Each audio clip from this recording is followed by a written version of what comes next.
Okay, so it is just after 9:05, so we're going to get started. Welcome everyone to Wisconsin Literacy's 2021 Fall Conference. Really, thanks for being with us here today. I'm Michelle Erickson. I'm the Executive Director of Wisconsin Literacy, Wisconsin Health Literacy. And first, I would just really like to say thanks to our staff for pulling together a really great day of professional development. And so I'm going to just take time to introduce, many of you know everyone, but some of us are new to the field and new to this conference. So I'd like to introduce our staff, starting with Marcia Connett, our Southeast Regional Consultant, Anna Beer in the Northeast, Beth Gaitan, our Southwest, South Central Regional Consultant, and Shannon Mason-Young in the Northwest corner. And we also have Cassie McLean in the North Central part of the state. Joining us behind the scenes all day today is Liz Fitzpatrick from our data and communications manager. Actually, she will be on the front screen in a session later today on marketing your agency. Debbie Cutchin is our Director of Finance and Administration, and Heidi Frankson, our Development Director. And our newest member of the team is Stacy Martin, who joins us as a virtual math instructor for GED students. And we'll hear a little bit more about that as well at the annual meeting.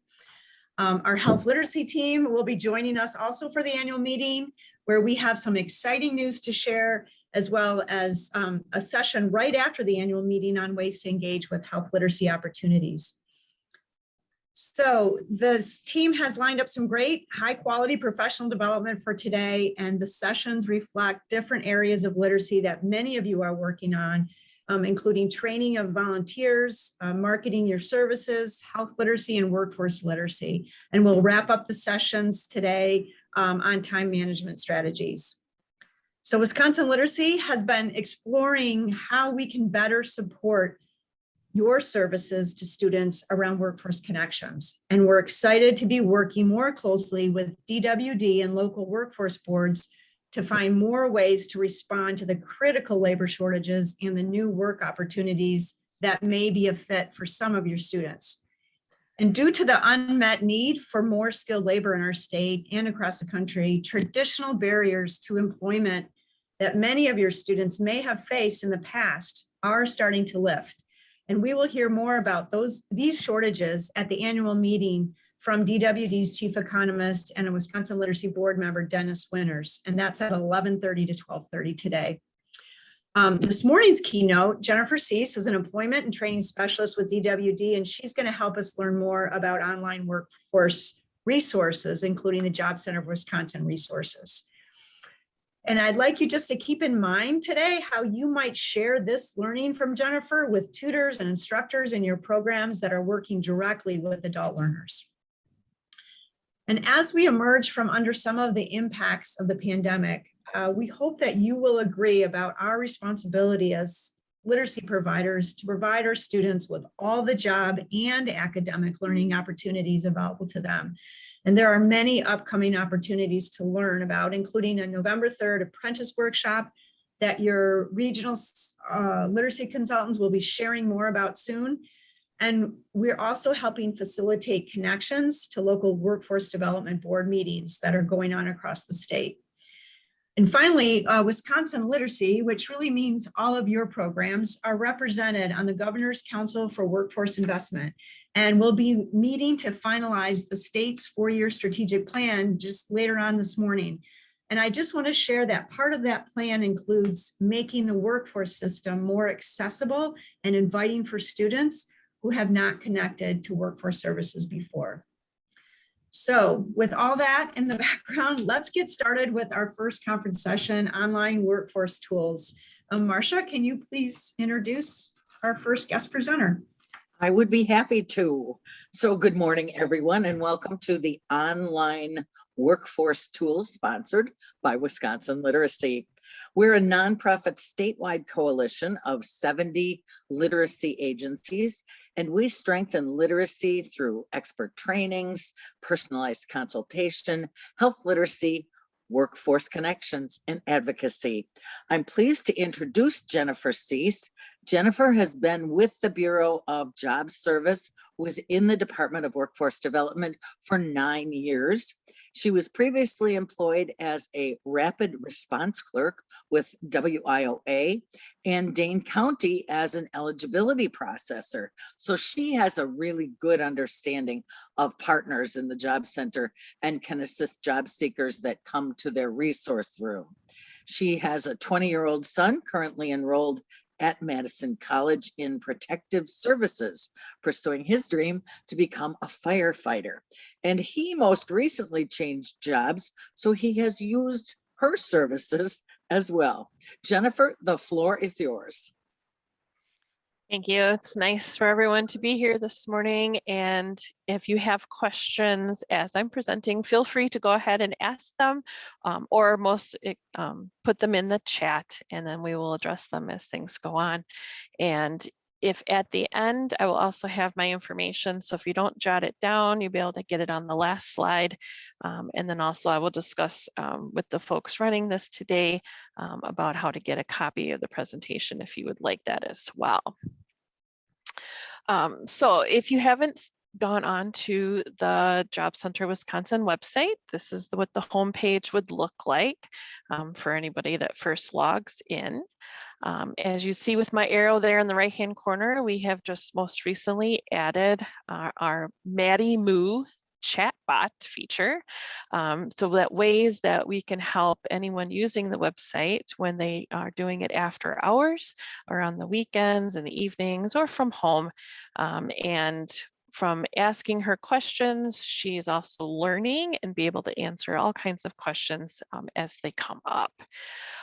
So if anybody comes on and they want to register as a new registrant, or perhaps already has a login, that'll depend if you're working with one of your students, whether or not they need to start fresh or we need to find out how to retrieve their information.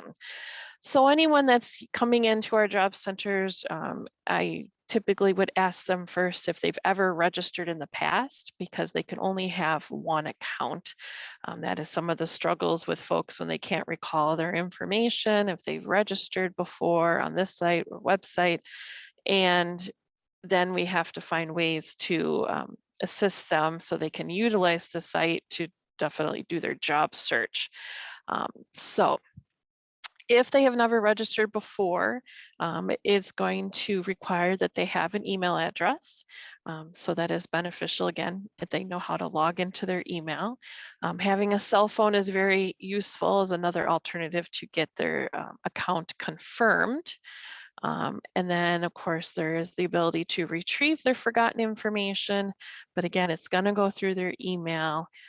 So we do find that the best way to just find out for sure, are they registered before, have an account, or to be able to get logged into it, would be to contact our Job Service IT Solutions Center. And they are very helpful with anyone to just be able to give them their login information and give them what they call as a temporary password, but if they don't want to change it, they can use it. And it's typically something simple enough. And of course, we do provide here in our resource room, we have cards where people can write their logons on, and we try to do any number of ways so that people remember their login information, from writing it down on a piece of paper to writing it on one of our Job Center cards. Some people take a picture with their phone, some people put it in their email, because if they're applying for jobs, they're going to get quite a few logons that they'll need to retrieve. And for the Job Center, that is one we can help with. They don't know their email password. Unfortunately, we can't help with that, or any other companies without going through a retrieval process.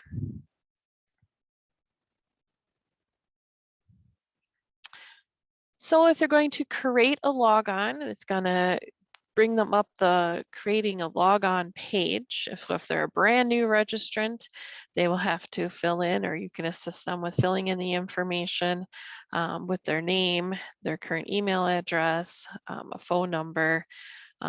We do tell them that, keep things simple. If you're gonna do this for job search, and if you want to register on other job sites, you can use the same logon information, but don't choose the logon that you use for your banking. You don't want to use the logon that you use for any other kind of site that you're using where it is going to have information that you don't want somebody to get a hold of. So I tell people, well, use your job registration information just for all the job sites you go to, because chances are someone's not going to log into your job site and apply for a job for you. So typically those are going to be pretty secure. And with passwords, you know, again, if you're using the same kind of job password for just the job stuff, if you pick one that has a capital letter, has a number, maybe even a symbol in it, chances are you're going to be able to use that same password for multiple sites. And again, you want to keep it simple. They want to be able to keep track of it. But as we know, you know, people forget all the time. So they have to call and get that help.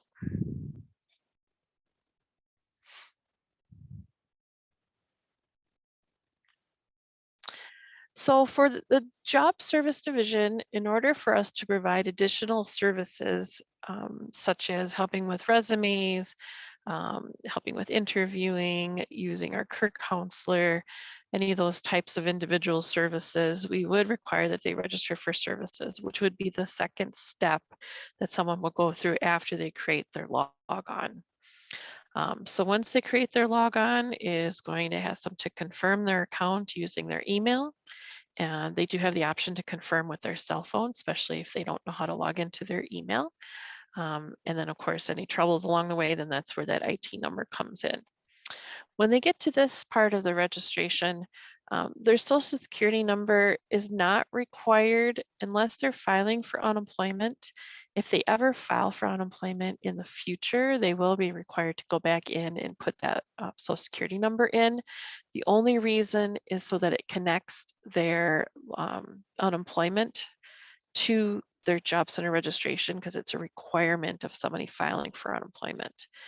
So if they don't provide it, that's fine, they don't have to, but we don't do anything with it. I cannot search for a customer by social. The only ones that can search by social security number would be the IT department.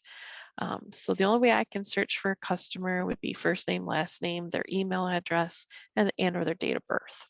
So we won't do anything with social. So it's very secure.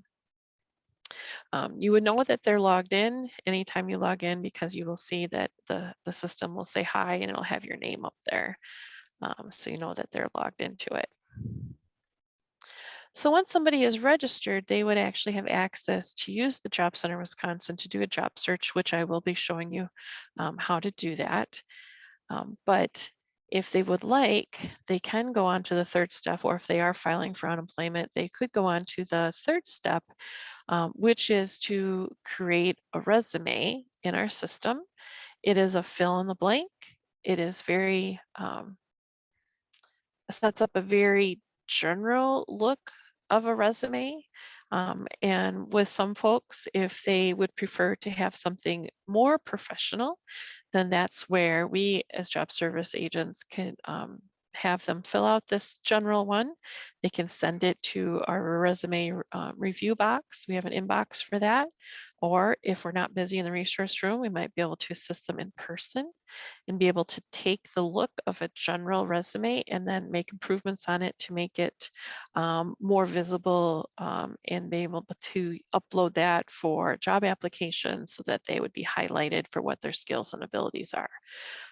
But we don't make a resume for anybody. You know, they got to do some of the work. We can guide them through it. In fact, I'm gonna go ahead and bring that up here.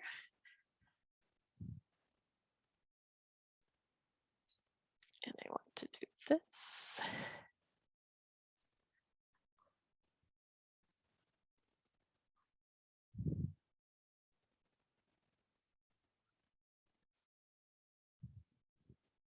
Okay, can everybody see this screen?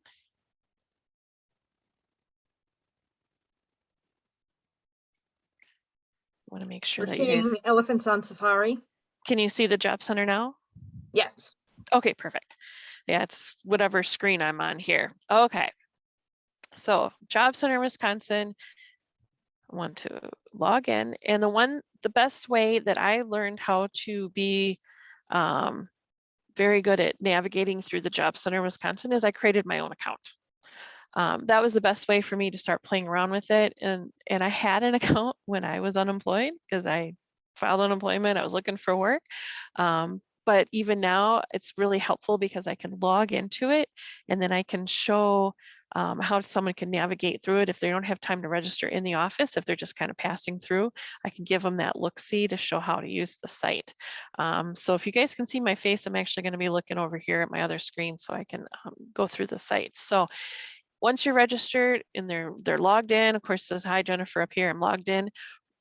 There's several different ways to get to where the resume section is. You can get through it through the list of the job seekers, but I usually just say, just go right here in the middle, create an edit resume. Now, if they don't have a resume in the system, they'll have an add button that'll allow them to go through the steps and creating a resume. They'll know if once they have one in there in the system, as you can see, I have one in here. The status is active, it's completed, it's been updated recently. I have it turned off because I don't want employers to reach out to me about jobs at this time. But when I was an active consumer, then of course I had lots of reviews and lots of employers had reached out to me. So if they don't have one, you click on add. If they would like to create an alternate one, you can always have up to 3 in our system.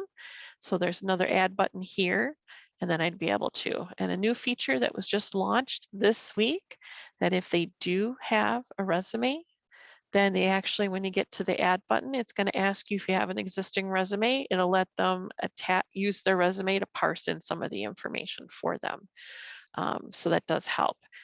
But what I'm going to do is I'm going to show you what it's going to look like if somebody was going through the steps. So,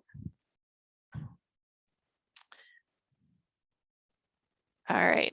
So I'm not going to show you my personal home address, which comes up on step number 1 for contact.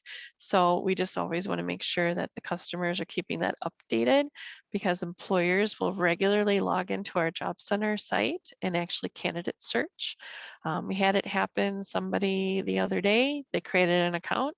After he submitted it, by the next day, he already had an interview, an in-person interview after the phone, and he got a job. So it can happen that quick. I had somebody, I helped him update his resume, get that created. After we finished it off, we were in the process of getting a hard copy printed out for him. I didn't even have that copy printed out. He already had a phone call for a job interview. So it can happen that quick, especially with the way employers are right now with their needs. So once you get your contact information updated, the job profile is the second step, and this is the one that gives a lot of folks a lot of hangups because they don't know what to put into the boxes. We do have helpful hints that does give them, what you can put in. You could ask Maddie Moo, what goes in the summary. If somebody has a paper resume that they've been using or another hard copy, they can copy and paste if they're able to know how to do that. We do have copies of summary statements and sentences and things about skills and soft skills to kind of help somebody fill in the boxes. Sometimes it's a work in progress, as resumes are. They can be updated and added in there at any point in time. So anything with a red star has to be filled out just like in any job application.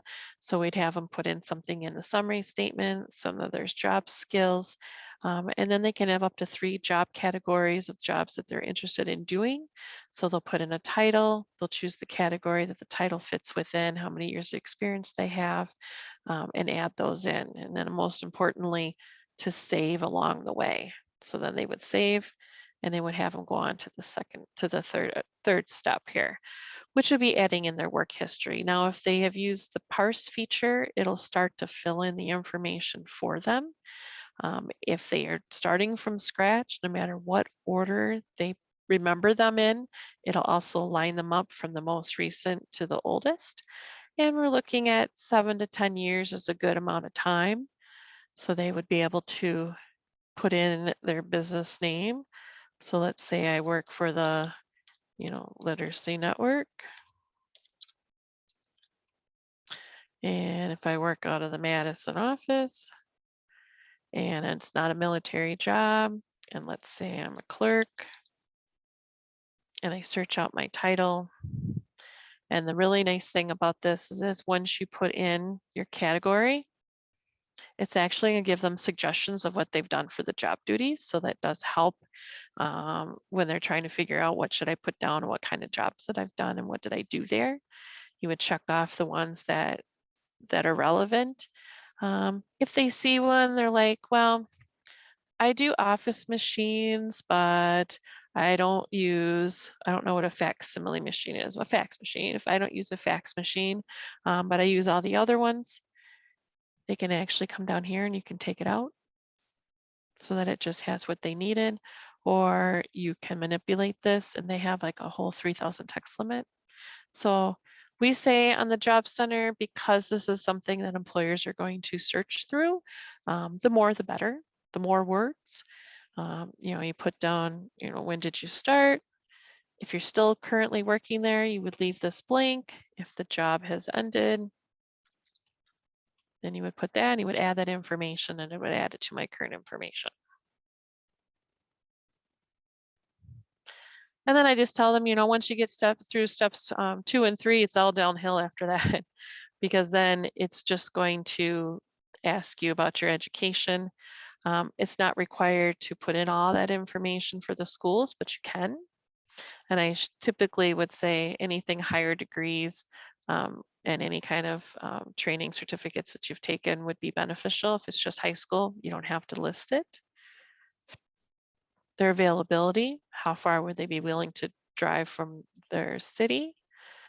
Would they be taking part-time, full-time, anytime? You can check off as many boxes, what shifts they'd like to work. They have, and I think this transportation question, if they're in the city of Madison, they have transportation regardless if you have a car or not. We've got bikes, we got buses, we've got bike paths. You can have your feet, and get around. If you're in other cities, that would probably depend on what kind of alternate transportation. If somebody's driving you, then you do have transportation.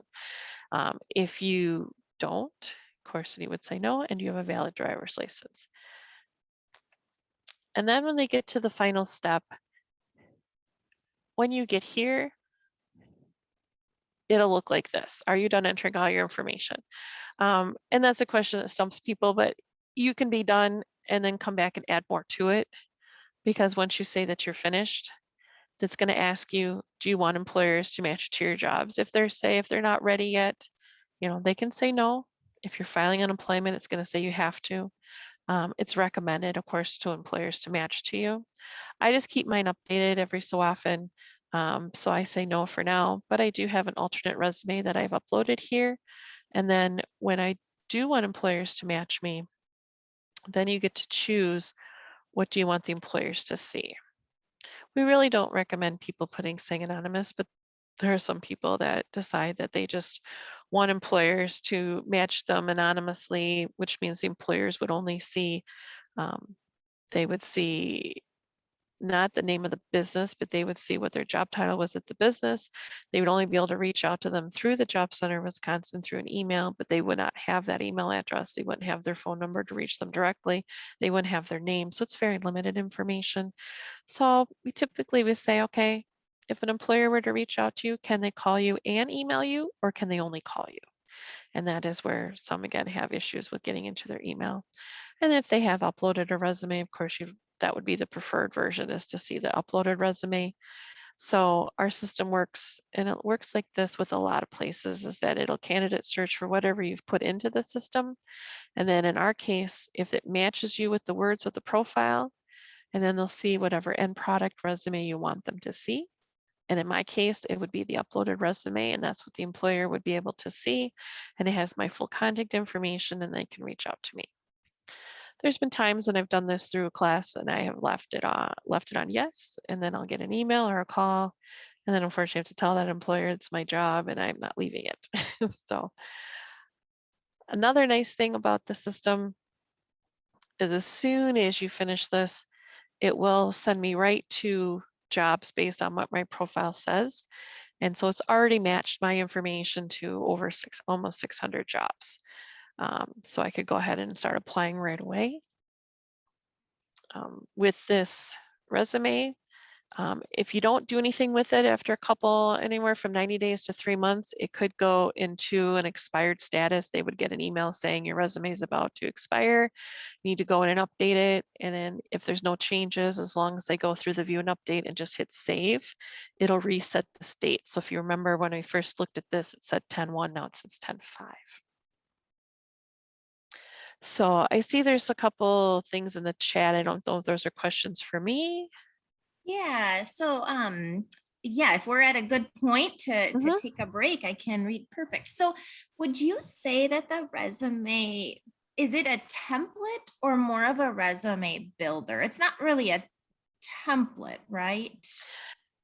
It is, which you can, you can open it in a Word document and change Oh, it okay. around, and then you could use, and that's what I do with some, and they make it, so I'll show you what it looks like as the formatted Job Center version. So it'll be in this template, but then what's nice about it is that if somebody wants to be improved, I can take that template and then we can manipulate it and then reattach it in a different format. Excellent. So it's also, yeah, like a builder that you can kind of customize to what you Right. want. Let Perfect. me, I'm going to go back and show it. So, Oh, sure. Perfect. After you show it, then I'll read the second question. Okay. Thanks, Jennifer. I'm just remembering which way to go back and look at it. Sounds good. This way. So here, the preview print, this would be if you want to print it or even just to look at it. And I'm choosing, I want to look at the Job Center version.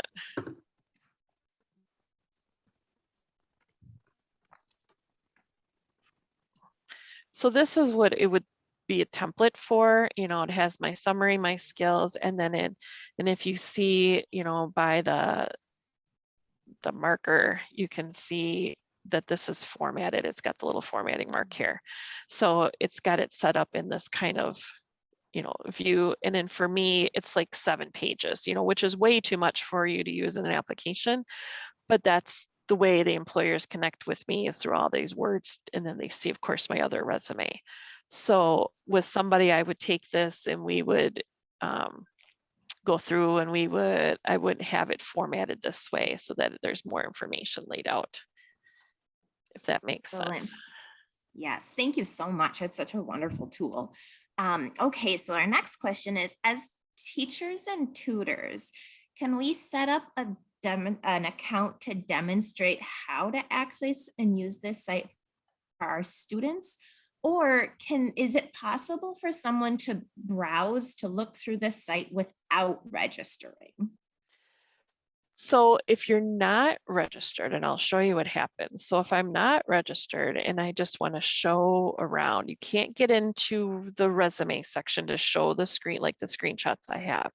You can go in and you can actually, which I will show later, you know, you can do a job search. And let's just pick legal, you know, if I can do a search and I can get the list of jobs to look at, but if I want to see the detail about the job, it's going to require me to log in.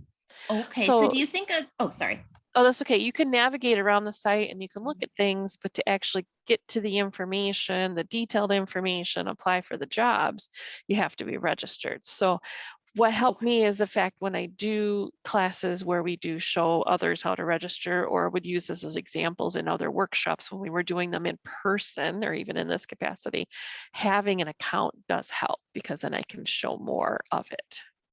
Excellent. Would you recommend, is it okay if teachers or tutors kind of create like a dummy account or a fake account that they can use just for instructional purposes? Or is that not an appropriate way to use the? So it doesn't change anything. I mean, you see the numbers here. It says, you know, almost 62,000 resumes are posted. There's 128,000 jobs out there. You know, like I said, you can create an account. You don't have to use your social, but I wouldn't necessarily create it so much as a dummy account and maybe somebody's own account. But then if you do a resume, you don't have to have it visible to employers, and you can put down the school's address, and you could, you know, Mhm. make up the name, but as far as when you create an account, it's going to want an email address to verify it. It's going to want, you know, a Mhm. date of birth. So you don't want to create it too much of a persona as you really should create it as a person. Okay, that's But really it, but it, helpful. but it doesn't affect anything. I mean, I don't do anything with it now. Mhm. But when I was at a high school career event for, I think it was West High School, students were asking, well, I'm 15, I'm 16, can I register? And Mhm. at the time, my son was, I don't know if I think he was maybe a 6th grader or 7th grader. I registered him as long as because at the time you had to use a social. So I knew his social, I registered him. So he's had an account for a long time. And then of Mhm. course, when he was between jobs, you know, we turned on his job center and he actually got some contacts. So Excellent. That's great to know. Thank you. And then just the last question, sure. just verifying the chat is a human person, right? Not a, The Maddie Move. uh, yeah. So the chat bot, she's a chat bot. She's not a live person. So Oh, okay. yeah, so it's kind of like if you were ever on another site and someone's like, how can I help you today? You know, I think Yep. FedEx does that or UPS does that. Okay. Those typically aren't live people. So this one, you know, is I can help you find answers, you know, what services, I want to find a job.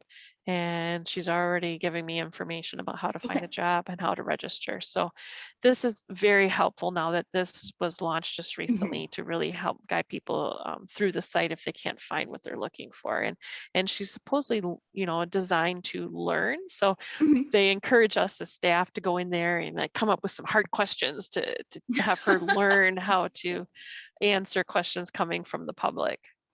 That's excellent. Cool. And we just got one more question and then I will let you continue. Sorry. Okay, no problem. Can you de-identify race and gender when you register? Yes, it does allow you to say that you would not like to identify. And I can't remember if gender, I think gender might still say man or woman, but and again, it's something I think that we have requested of whether they can take that off as would, you know, decline to answer. I know in Okay. race you can say decline, and I think there's even a question about disability, and I think you can decline that one as well. But I think the gender, I think, I'm trying to remember because I can't regenerate it for myself. I can't remember Okay. 100% if they've changed Okay. that to say male, female, or other. But again, it's not something that we identify other than demographic purposes for numbers. You know, Okay. agencies like numbers. Yes. Excellent. Thank you. Okay. I'm going to put myself on mute and I'll keep watching the chat, and at Okay, the next time we can take a pause, just let me know. sure. Yep. All right.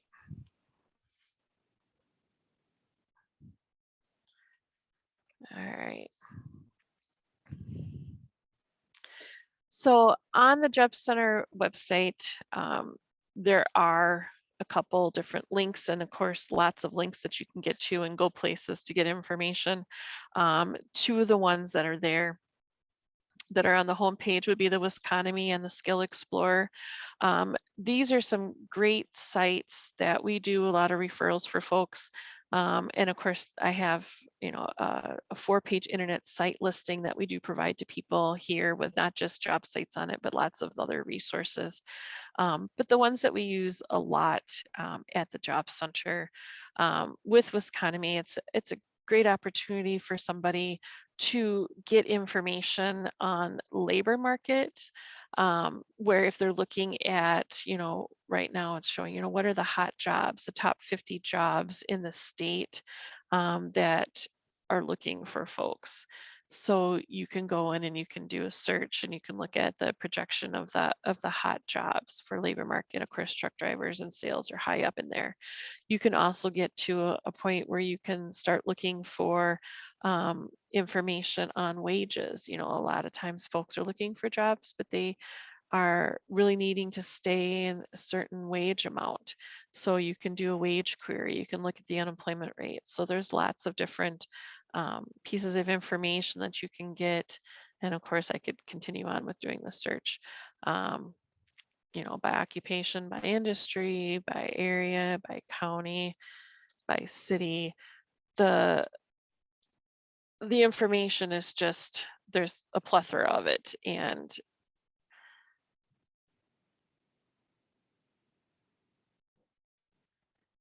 it just depends on, what is somebody looking towards getting into, or if it's just looking at everything.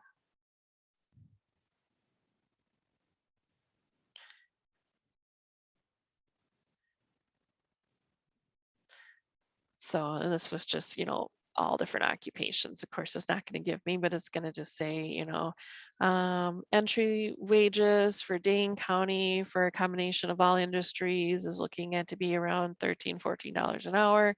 And, experience up to 35, we get the mean is 28. But you can do it by certain job titles and really just gather some information. That's just one of the ways to get labor market information. The one that I like to use, it's a little bit more user friendly because it has tons of other information, but it's a little bit more broader on the wages, would be the ONET Online. So if somebody is looking at doing a job, but they're not sure if they could actually do the job, or it's got a funny job title, with ONET Online, you can search for a job. And I think I've done welder. And if somebody's thinking about going in direction of a certain job, so you put in a job title with the ONET, and it's going to give you a listing of the variations of that original job you started with. So if I take this first one, the welders, cutters, and solders, and brazers. So the next step is it's going to break it down to let somebody know, what are the job duties? What do I need to do for the job? And then it'll go into details. What kind of technical skills do I need? If I need them, what kind of things do I need to know? What abilities and what are the work activities? So it really details about the particular job. And then when you get to the very bottom, it gives some pieces of information that's helpful. Related occupations. So if they have a certain kind of job they've done in the past, but they want to know what else can they do now besides that. It's also giving where you can do that wage query here. And it looks like they've updated it recently. So it's not just US or just Wisconsin. Looks like you can do it by local wages. And then you can go through the American Job Exchange to find jobs. So it's very detailed and really helps when somebody is just doing some of that initial searching. And then even from that is to go through the Skill Explorer, which is another way to job search when somebody, again, is not quite sure what they want to do, but they're good at something. So maybe they're good at doing data entry, but they don't know what kind of jobs other than just sitting in an office and typing all day. What else can I do? So instead of having to put in a job title, which a lot of these job sites want you to do, they want you to put in a job title to find jobs. But if I don't know what I'm looking for, well, I want to use this website to find what jobs match to data entry. I'll pick the data. Let's just start with that data entry here as a job title, but then it'll take that title and then it expands on it. So it's saying, that's the first match I picked, but these are other forms of doing data entry as additional matches. So this is a 71%. So I could do court municipal licensing. I could do a correspondence clerk, payroll, an office clerk, file clerks. So within each of these is now giving me what are the average earnings? What do I need to have as far as education goes? And then current job openings. So I know I started with data entry, but if I look at office clerk, there's 500 job openings through the Skill Explorer, which matches to not just the Job Center website, not just Indeed. It actually, I've seen about 20 different variations of job sites coming into one place. And again, I went from data entry to office, but then even in here, just office clerk has different variation titles of that, where this is a visit and office coordinator on the Job Center. This is a secretary. We got operations. I got clerk. And as I hover over them, I can see they're coming from different sites. If I actually click on it, it'll go to those sites. Looks like a lot of these are Indeed. Glassdoor, Job Center, USNLX. So I have seen other, here's another one, recruiting.adp.com. So not one I'm very familiar with. Minnesotaworks.net. This one says Duluth though. So sometimes you do get that wage information at this point. Now, if someone's like, well, I'm not so sure I could do an office clerk job, what do I need to do for that? Well, this will give you the skills and education, how it matches up with data entry key years, because that's where I started. So it does give you more of a breakdown of that, what kind of, am I going to do a lot of writing and critical thinking, time management? But the overview is what really helps, because then it gives you the overview of this is what the job description is. These are the tasks for the job. And then of course, which counties are heavily have office clerks. Of course, Dane County is pretty high, Milwaukee County, Waukesha County. So it kind of breaks things down, and it's another search opportunity for somebody who's undecided or new to looking for work, not sure what they want to do. I know our career counselor kind of leans toward this when somebody is changing paths, which I know I said was announced that my son is in the firefighting program. Well, we're taking a break from that. So now he's gone in a new direction and he's trying to figure out what his path is, at least for this point. So, we've done some assessments, we've done some things, and that'll lead me towards one of the assessments. And I know they use these in the school system. My son did a form of career cruising when he was in elementary and into high school, was doing assessments here. And we do have logons for even for adults to use the site to do some career assessing. And then I know some of you may have heard of the Gcflearnfree.org. It's a great self-learning sites from anything from learning career computer basics to learning how to type, to learning the beginning of Spanish, to career pathways, to learning how to use the Microsoft programs, how to use email, how to use a smartphone. Lots of great self-learning videos, hands-on activities that we can use from there. And I see maybe there's another question in the chat, so I can pause. There isn't a question, more Okay. of a comment from our, oh, actually we do have one. So there's a comment from our director, and she just really wants us to, as we're learning from you, to be thinking about how we can guide our learners in tutoring sessions or classes and help them create accounts, and just kind of put ourselves in that situation to facilitate their use of these wonderful resources. We do have one question. Do you need a login to use the career cruising and GCF features? So career cruising, yes, you would. We can provide a initial log on to get into the site, and then you would create an account. So here you can, if you don't have an account, you can create an account. We usually have an initial log on if we are assisting somebody here at the center, but I believe you can actually start on your own. But as far as Gcflearnfree goes, this one you don't need an account. So it is basically going in and choosing your topics, which, like I kind of gave a list of, there is plenty of them. And what really helps a lot with some folks is even just, they have a new phone, they don't know how to use it. There's, stuff about social media that can be really help, how to use the internet and being safe on the internet, using all the different Google, because some companies aren't using the Microsoft programs, they're using the Google Doc. What is a Google Doc? And there's even some career planning, but it's definitely great for self-learning, and even for ourselves, refreshers on using the different things like Excel. I don't use it daily, but I can always use a refresher. Yeah, no, that's great. And I want to let everybody on the session know that if you sign into this afternoon session, Digital Literacy Overview, we are going to highlight GCF Learns a little bit in more detail. Perfect. Yeah. All right, that's all the chats for now. All right. Okay, so now I'm going to go back onto the Job Center and I'm going to show you about the job search feature. So once you have a student or a tutor, someone who's registered and wanting to know how to use the site to help someone find work, or if you're practicing on your own. Let me go. Let's see here, this one.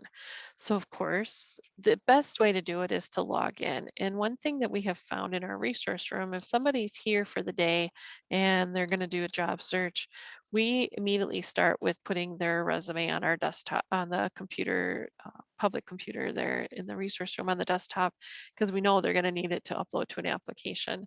But it's not necessary to do that if you're just searching for jobs. And there's a lot of great things about this job search.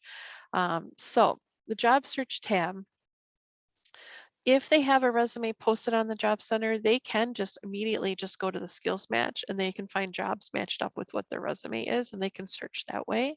Or they can do just a general keyword search or category. We really recommend don't make your search too narrow.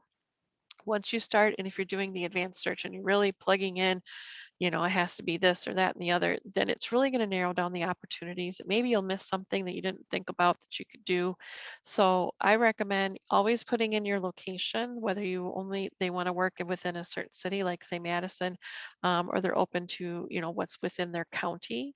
And then either put in a keyword, like if they're looking for driving jobs, or if they're looking for driving, they can choose the transportation. Or they can choose, anything within the spectrum. If you're going on here regularly, yeah, maybe you want to just see what the most recent ones are. Otherwise, you can leave it blank and you just go to the job search and it's going to list all these different opportunities and it's going to let you know, is it from the Job Center of Wisconsin or is it USNLX? If it says USNLX, it's going to redirect them to this company. UW Wisconsin is going to redirect you to USNLX to then apply from there. But if it does say the source is Job Center Wisconsin, which are the ones that are really easy to read, because then it'll give you the job in this format. So it has their job number. The one thing is you can print out this job posting. You could also email it even to yourself. You can email your posting. So for some that come in, maybe because of time, they don't have time to do the applications, but they want to look them over and make some decisions before they apply. So you can send it to themselves. But it really details what company is it? Where is it located? Is it on the bus line? Do you need to have certain experiences? Is it a full-time position? And then how many openings, what the competition looks like, the minimal requirements for the position. And this is all set up by the company. So they go in as, let's say UW Health, they went in and they created this job posting. So they had to fill in certain pieces of information so that we would post them. The one thing that's also good with the Job Center is that before an employer can post jobs on the website, they do go through a vetting process so that we can guarantee that this is an actual employer that has jobs, and that it's not somebody doing something illegal. I would say in the last, now I'm going in my 10th year, I think there's been 2 times where within a day, somebody reported back to us that this job that was got through the process was not a real employer. And that's such a very, very, very small fraction percentage of somebody who was not an actual employer. And then we get down here to the bottom, and then this is where it's important, how to apply. Now this one has a link, which means to me, it's going to go to their company website. And then of course you may have to create an account on their site. And of course, again, we do keep a cheat sheet in our room for people to take with them that says what website, what username, what password they use so that they can keep track. And then of course, apply that way. But I'm going to show you. I'm going to revise my Jennifer, search. Yep, go ahead. as you're going through that, are there staff in local job center offices who provide one-to-one help with creating a resume? Yes and no. So right now, the numbers are down in the centers pretty much across the board in the state. So that does allow for more one-on-one assistance as somebody is going through the resume process.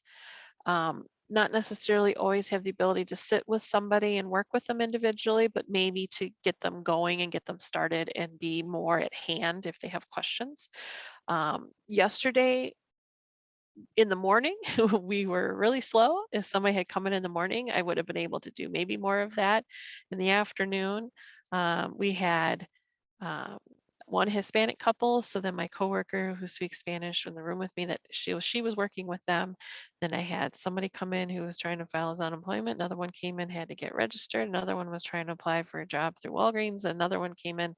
So so then I was working with 3 different people, but you know, you give attention to all of them. And one of them, he was working on his resume. So I would say, okay, get started here. And then if you have questions, you know, I'll be back in a second. And I was kind of maneuvering. So it really depends on the centers. Now, if somebody, and I will show you guys here in the coming up soon, how to find where your centers are. If you're not in Dane County, you know, you don't know where to go, they have an easy way to find that information. Doesn't always hurt if a customer wanted to call to see if they could set up a time, if somebody is available to work with them. But sometimes I let people know, sometimes it is a little busier, but they're welcome to bring a family member or somebody with them that can help them along the way if we're not there to answer questions immediately. But for the most part, you know, when we were busier, we would just bring more people out and say, oh, we're getting really busy. Is anyone free to come help? Sometimes even the supervisors and lead workers and director would sometimes even come out and help. So we kind of call it all hands on. So I'm going to show you a job that gives you more than just that one link to apply. And if this one is still posted, because I had the number, of course not. I looked at these last week. Once the employers can go in and they can pull their jobs down once they're filled. So the only reason I'm bringing this one up is because at the bottom, this one says that to apply, and they can give you actually multiple ways. This one gives the option of saying, oh, just send us your resume. And if somebody has their resume on the Job Center of Wisconsin, that makes it really easy to just go to that, and it picks up the email right through the Job Center, where you put in a subject line as required. They can type a message. You can choose, of course, I have an uploaded resume, so I could choose that resume. So send the Job Center resume. They have the option, if they have filled in the cover letter in our system, they want to include their references from the Job Center if they filled that portion out, and then send it off, and then just hit send, and then it'll send a copy to their email that said they sent it. Now, if somebody is having struggles of getting into their own email, or how to do an attachment to attach a resume to an employer, the other nice thing about the Job Center is that you can just automatically go to your resume and click email, and it opens up that whole email process, and you could put in the email of what you want to send, your subject line, and then fill in the rest of the boxes. So it's really helpful. We have some people that want to become more self-sufficient, but they don't understand the whole attachment process. And if they have an email address, they say, yeah, I talked to this so-and-so and they want me to send them my resume through email.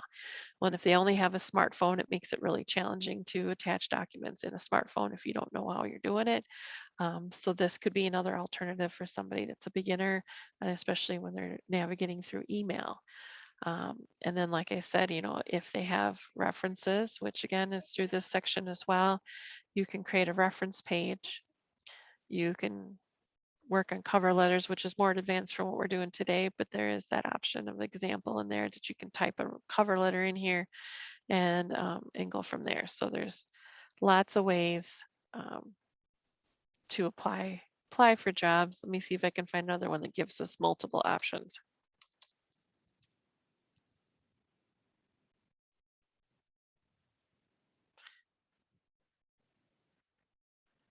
Oh, this one just wants you to send. So every once in a while, you'll find a job that says you can call us, you can come in, you can send us your resume, you can apply online.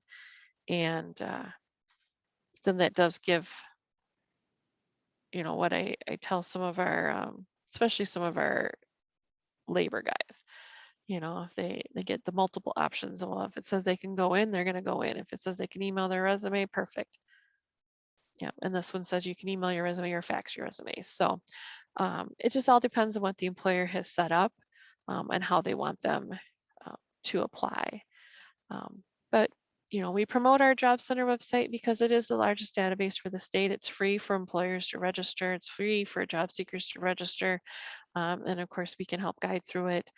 But employers, definitely can put their jobs on as many websites as they want. So that is also the challenge for some is where is it posted and how do I apply to it?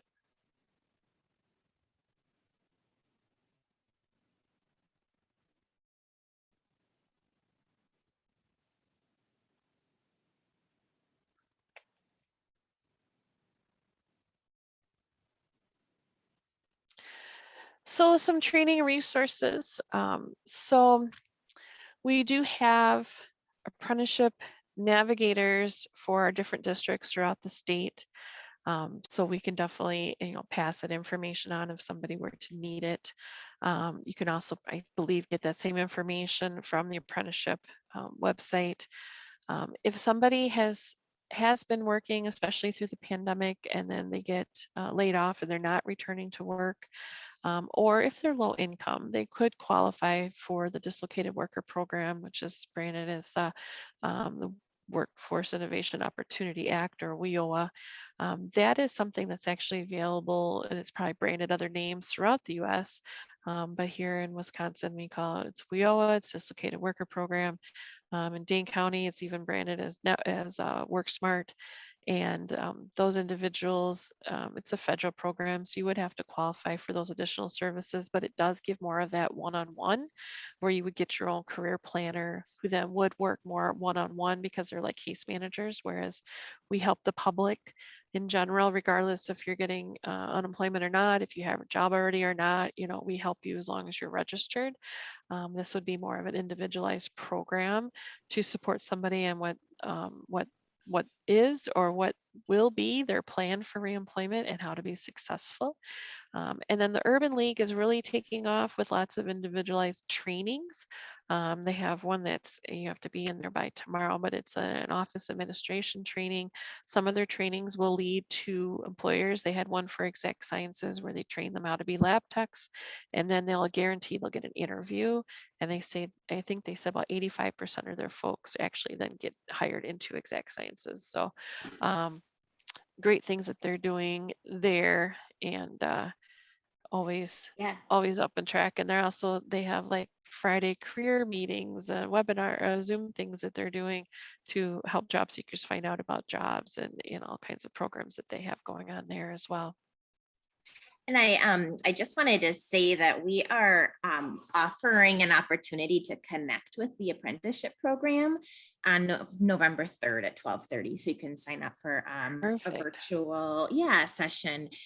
We do have a couple questions. So one question is, how often do you have to change your password on the site? So for the Job Center? I'm guessing yes, for I the Job believe Center Wisconsin. So. Yes, for the Job Center. You don't unless you have forgotten it and get locked out and then get it reset. But I have the same password from the time I opened that up, probably 2009, I think, is when I started my Job Center account. And I haven't changed it since. Okay. Okay, that's really good to know. And then we have somebody's asking about an agenda. Yes, so if you go to our website, Wisconsin Literacy, I can put it in the chat. I will put a link to our agenda for all of today's sessions. Perfect. And I think that's all we've got right now in the chat. Perfect. And I'm almost done, so I'm right on time. All right. And so Anna put the registration information for the apprenticeship opportunities website or webinar also. So as we kind of alluded to about the resource rooms, so we have, depending on the size of the center, we'll determine how many computers are there. Here in the Madison office, because half of our building is still under remodel, so our lobby area is now the last section to be finished. So instead of our resource room being in the lobby sharing with human services, we're actually in a classroom. So we went from, I think we had 15 computers. I think we're down to 7 right now. We have an overflow room if we need it. But we're still, still providing services. And of course, printing is free.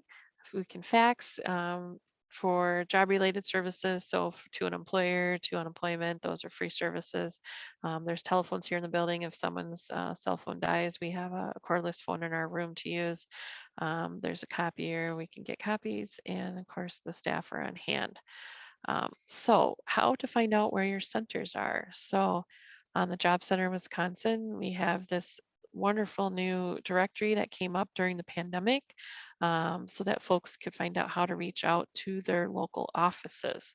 So this would be the Job Center in Wisconsin, which I will bring back up. And so down at the bottom here, we have some great links. We're going to go through the Job Center locations and I'm going to show you another one real quick. So the Job Center locations brings up the state of Wisconsin. And let's say, I'll do Dane, but I can pick another one. So if we're in Dane County, you don't know who to contact. So it's going to give you, we do have an email that is managed by one of our staff members. We have our phone number to our resource room and of course our website. Then we have our contacts if somebody is a veteran. We do have contacts for that dislocated worker program. So we've got Renee. We've got those if it's laid off due to foreign trade. We got extensive career and training services, which again is related to that dislocated worker program. There is a youth part of that program. So if your client youth 14 to 24, we can get them connected that way. Oh, look, we have some information about the literacy network here. We have, our adult educational programs through Madison College and some of the other contacts there. We also have information for the DVR division, the Department of Vocational Rehabilitation. And then of course, where are the physical job centers? What's great, you get phone numbers. We also have the hours. So that would be, and for our district, it's going to show you the most closest one for Dane County and also the neighboring districts. So we've got Dane, we got Sauk, we got Rock and Jefferson are surrounding us. So if you're going to other counties, so when I'm helping with our reemployment centers, reemployment sessions, I'm getting somebody who's say in Brown County, I don't know who the contacts are there, but it would list that same information for who are the contacts and the location for Brown County. And the closest one there would be the one, of course, in Green Bay. So before you go to that chat, because I see it's blowing up here, I want to show you another way to find out. And of course, there's lots of education training and job loss resources. Some of those I touched base on, but this workforce events is a great one because anything that is going on in your area, as far as recruitments, whether they're virtual or in person, we're doing our job fairs are virtual. So for instance, we actually are starting to have some employers coming in person. So we have Spherion is going to be here in person on tomorrow to do some hiring. And then coming up later in the month here in Dane County, we do have a manufacturing job fair that's going to be in person outside at Warner Park. And on the same day, we'll also be holding a virtual career fair at the same time. So you would see, information, flyers, whether you have to register. So the virtual events, which I thought ours was listed here for Madison. Here, it's for Waukesha. Oh, here it is. So we're doing job fairs on a larger scale are going to be virtual for now. We're not doing anything in person at the Alliance Center. But those registration would be here. And of course, information about who's attending would be all provided on the site. So I'm going to go ahead and put up my final screen, which is going to have contact information. But I see there's some chats, maybe some other information? We got just a couple minutes here, looks like, on my clock. Yeah, so thanks, Jennifer. Actually, the chats are mostly links to Okay, different good. resources. So I think we have answered all of the questions. Let's see, I can give it back to Marcia to close out the session if nobody has any other questions. Would you like me to send to you this PowerPoint in as a PDF? I can send that to you. That would be wonderful. Yes, thank Okay, you. I will do that. Well, yes, Jennifer, thank you so much. This was fascinating, just fascinating. And we want to thank all of you who attended this session with us today. This was Workforce Tools, sponsored by Wisconsin Literacy. Now, the next sessions are coming up at 10:30. You signed up for one of two things, either working with vulnerable populations or exploring the literacy skills of adults in your area. So you've got a little time, go grab another cup of coffee. I'm sure Jennifer can stay around and answer any questions that you may have for a couple of minutes, but we'll see the rest of you at 10:30 in your sessions. Thanks, everybody.